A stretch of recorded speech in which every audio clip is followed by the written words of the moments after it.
ನಮಸ್ಕಾರ. ಒಬ್ಬ ರಾಜನ ಅರಮನೆಯಲ್ಲಿ ಕನ್ನಡಿಗಳಿಂದ ಆವೃತವಾದಂತಹ ಒಂದು ಅಪೂರ್ವವಾದ ಕೋಣೆ ಇತ್ತು. ಒಂದಿನ ಇದ್ದಕ್ಕಿದ್ದಂತೆ ಒಂದು ನಾಯಿ ಆ ಕೋಣೆಯನ್ನು ಪ್ರವೇಶಿಸುತ್ತೆ. ನೋಡುತ್ತೆ, ಎಲ್ಲೂ ನೋಡಿದರೂ ಕೂಡ ತನ್ನದೇ ಪ್ರತಿಬಿಂಬ ಕಾಣಿಸುತ್ತೆ ಅದಕ್ಕೆ.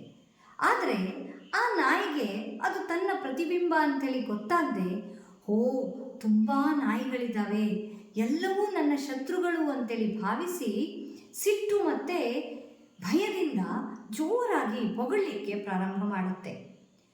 ಆ ಕನ್ನಡಿಯಲ್ಲಿರುವಂತಹ ಎಲ್ಲ ನಾಯಿಗಳು ತಿರುಗಿ ಬೊಗಳಿದ ಹಾಗೆ ಅದಕ್ಕೆ ಭಾಸವಾಗುತ್ತೆ. ನನ್ನ ಶತ್ರುಗಳು ತುಂಬ ಜನ ಇದ್ದಾರೆ, ತುಂಬ ಜೋರಿದ್ದಾರೆ ಅಂತೇಳಿ ತಿಳಿದಂತಹ ನಾಯಿ ಮತ್ತೆ ಮತ್ತೆ ಬೊಗಳುತ್ತೆ. ಹಾಗೆ ಇಡೀ ರಾತ್ರಿ ಬೊಗಳ್ತಾ ಬೊಗಳ್ತಾ ಪ್ರಾಣ ಬಿಟ್ಟುಬಿಡುತ್ತೆ. ಹೌದು, ನಮ್ಮ ಜಗತ್ತು ಕೂಡ ಕನ್ನಡಿ ಇದ್ದ ಹಾಗೆ. ನಾವು ಸಿಟ್ಟು ಮತ್ತು ಭಯದಿಂದ ಜಗತ್ತನ್ನು ನೋಡಿದರೆ ನಮಗೂ ಕೂಡ ಸಿಟ್ಟು ಮತ್ತು ಭಯವೇ ಉಡುಗೊರೆಯಾಗಿ ಸಿಗುತ್ತೆ.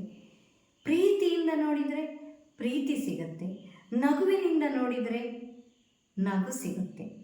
ಜಗತ್ತು ಸುಂದರವಾಗಿರುವುದು ನಮ್ಮ ದೃಷ್ಟಿಕೋನದಿಂದ. ನಮಸ್ಕಾರ.